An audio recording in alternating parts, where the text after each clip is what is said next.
লোকসভা নির্বাচনে মাঝে রাজ্যে একাধিক পুলিশ কর্তাদের বদলি করেছিল কমিশন। আদর্শ আচরণবিধি উঠতেই পুনরায় তাদের ফেরানো হলো পুরনো পদে।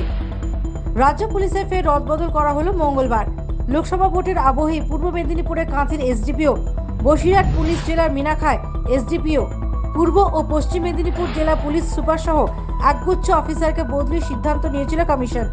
বেশিরভাগ অফিসারকে তাদের পুরনো পদে ফেরানো হলো। আইবি জয়েন্ট অ্যাসিস্ট্যান্ট ডিরেক্টর পদে পাঠানো হয়েছিল দিবাকর দাসকে, তাকে ফেরানো হলো পূর্ব মেদিনীপুরে কাঁথির এসডিপিও পদে।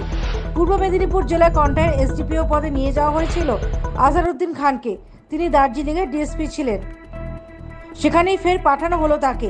বসিরহাট পুলিশ জেলার মিনাখায় এসডিপিও পদে ছিলেন আমিনুল ইসলাম খান, তাকে আইবি জয়েন্ট অ্যাসিস্ট্যান্ট ডিরেক্টর পদে পাঠানো হয়েছিল, ফের আগের স্থানে পাঠানো হলো তাকেও। বসিরহাট পুলিশ জেলার মিনাখায় এসডিপিও পদে পাঠানো হয়েছিল অমিতাভ কোনারকে, তাকে পাঠানো হলো হাওড়া গ্রামীণের ডেপুটি এসপি করে। এছাড়াও রাজ্য পুলিশের আরও কিছু রদবদল করা হলো। আইপিএস কোটেশ্বর রায়কে ট্রাফিক এসপি পদ থেকে পাঠানো হলো সুন্দরবনে এসপি করে। আইপিএস সৌম্য রায়কে সাউথ ওয়েস্ট কলকাতা ডিসি করে পাঠানো হলো। আইপিএস অভিজিৎ বন্দ্যোপাধ্যায়কে এসএস আইবি থেকে পুরুলিয়া এসপি করে পাঠানো হলো। পুরুলিয়া এসপি পদে ছিলেন আশিস মৌর্য, তাকে পাঠানো হচ্ছে আসানসোল দুর্গাপুর ওয়েস্ট ডিভিশনের ডিসি করে। ধৃতিমান সরকারকে পশ্চিম মেদিনীপুরের পুলিশ সুপার পদে পাঠানো হচ্ছে।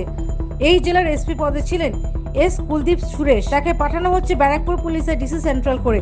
আইপিএস রাহুল দেকে কলকাতা সাউথ ওয়েস্ট ডিভিশনের ডিসি পদ থেকে পাঠানো হচ্ছে এসটিএফ এর ডিসি করে।